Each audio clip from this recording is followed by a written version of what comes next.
안녕하세요. 팀 RC몽의 K입니다. 이번 영상에서는 지난번 트라이얼 RC카의 무게 작업에 이어 쇼크 선택에 대하여 간략하게 설명드리겠습니다. 많은 분들이 쇼크를 구입할 때 어떤 기준으로 선택할까요? 네, 바로 이쁜 쇼크를 고릅니다. 내 차의 스타일과 어울리는 쇼크를 구입하는데요. 저도 쇼크를 살 땐 일단 이뻐야 됩니다. 기능은 두 번째 문제죠. 자, 그러면 그 다음으로 쇼크 선택 시 고려사항을 설명드리겠습니다. 먼저 가능한 메탈 쇼크를 구입하시기 바랍니다.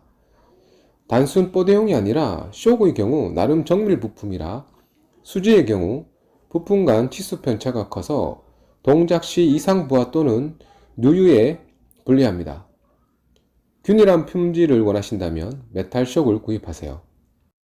하지만 저가형 메탈 쇼크의 경우 역시나 치수 정밀도가 떨어져 품질이 좋지 않을 수 있으니 너무 싼 제품은 구입하지 마시기 바랍니다.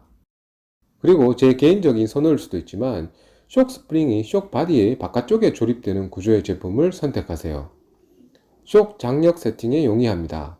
스프링이 쇼크 내측에 조립되는 구조의 쇼크도 많은데 사실 이쁘긴 합니다만 스프링 장력 조절이 어려우므로 세팅이 어렵습니다. 스프링을 교체하기도 하지만 여전히 미세 조정이 어렵습니다.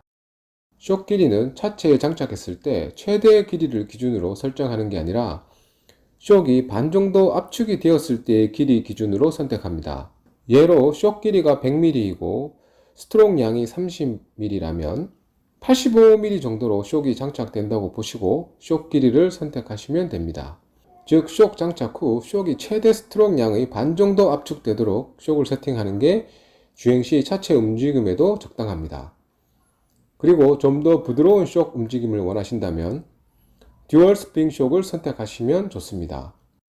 여기서 스프링 특성에 대해 좀 더 자세하게 설명드리면 스프링의 설계인자에는 외경, 성경, 자유장, L1, L2, 권수, 스프링 상수 K 등등이 있는데 다 설명드리면 아마 영상을 바로 꺼버리실 것 같아서 핵심만 설명드리겠습니다. 스프링이 소프트하다거나 하드하다는 뜻은 두 가지 의미가 있습니다. 일단 기본적으로 스프링이 약하거나 강한 경우가 있는데요. 무작정 소프트한 스프링을 달 수는 없습니다. 기본적으로 차체 하중을 받쳐줄 적당량의 스프링 장력이 필요한데 스프링이 너무 약하면 차체가 주저앉아 버립니다. 그리고 스프링이 소프트하다라는 두 번째 경우는 바로 스프링 상수 K 값이 낮다라는 것입니다. 스프링 상수 K 값이 낮으면 스프링의 압축량에 따른 스프링 장력의 변화가 적다는 것입니다. 그래서 반대로 말하면 작은 외력에도 스프링이 잘 동작하므로 스프링이 소프트하다고 느껴지는 것입니다. 이런 특성을 이용하여 듀얼 스프링 쇼크의 경우 기본적인 차체 하중 지지를 위해 스프링 상수 K 값이 높은 스프링을 사용하면서 소프트한 쇼크 움직임을 위해 스프링 상수 K 값이 낮은 스프링을 조합하여 사용합니다.